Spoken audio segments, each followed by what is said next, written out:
Mozambique. A few days ago, this was farmland. Now it is a sea. In a clump of bushes, an elder and a young woman clutch what's left of their belongings. But there's only so many people the helicopter rescue teams can reach. Flooding inland, devastation on the coast. Beira, a vibrant city of 500,000, is a wasteland. We had an aerial assessment yesterday, and it looks like there's an inland ocean is what it's being described to us as. This has caused a massive population movements, and it has been described as the government officials of Mozambique have been saying that this is one of the largest disasters, or the largest disaster that they have faced to date. Cyclone Edai dropped huge amounts of rain as it smashed through Mozambique towards Zimbabwe and Malawi. The water is now making its way back towards the coast. This map shows before and after in just one area north of Beira. The blue radar image is the inland ocean described by aid teams. It's around 30 miles wide and it's growing. It then has to empty through rivers which have already broken their banks.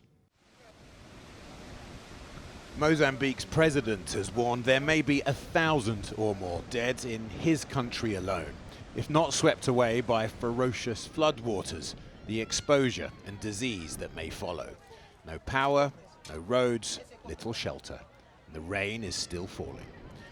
Across the border in Zimbabwe, it's thought dozens have died. This was filmed near Chimanimani.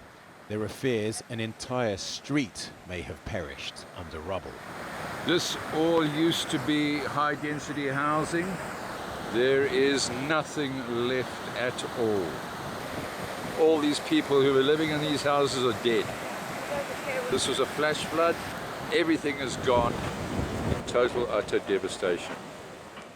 Relief agencies say there may never have been a disaster like this anywhere in the entire southern hemisphere. Survivors recall taking shelter with their kids when We were in our house and then we heard the mountain exploding. The water started flowing through the streets and we had to run away. At this stage, search and rescue efforts are number one priority. We are picking people up off of the houses, we're picking people up off of trees. So we are focusing on life-saving and immediate support.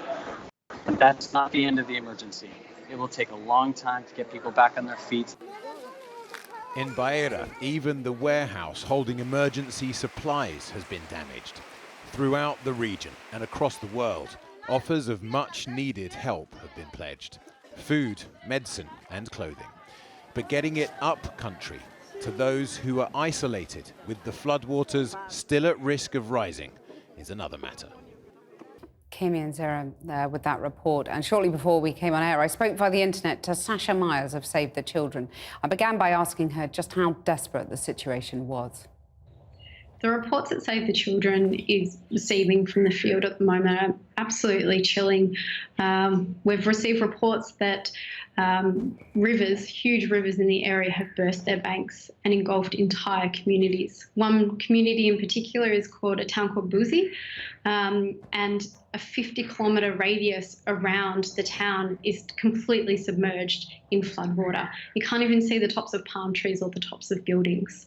And we know that there are around 5,000 people living in that area, including approximately 2,500 children. And we don't know what's happened to those people, and we have grave fears for their lives. We also have people who have lost all of their possessions. They've lost their homes. They don't have access to clean water or food. They're extremely vulnerable at the moment, particularly children. We were talking with one mother today. She has a disability and her home was washed away in the floodwaters. And she obviously couldn't move around. She couldn't walk. She couldn't move her legs. And her children were just sitting outside in the rain, in the pouring rain, and they couldn't get any help. What is your latest estimate, your thoughts on what the death toll might be? So the Mozambique government says that they fear more than 1,000 people have died, but they've also said that 100,000 people are currently in need of urgent rescue assistance. And that's because the torrential rain is still lashing the area. We expect that rain to continue till at least Saturday.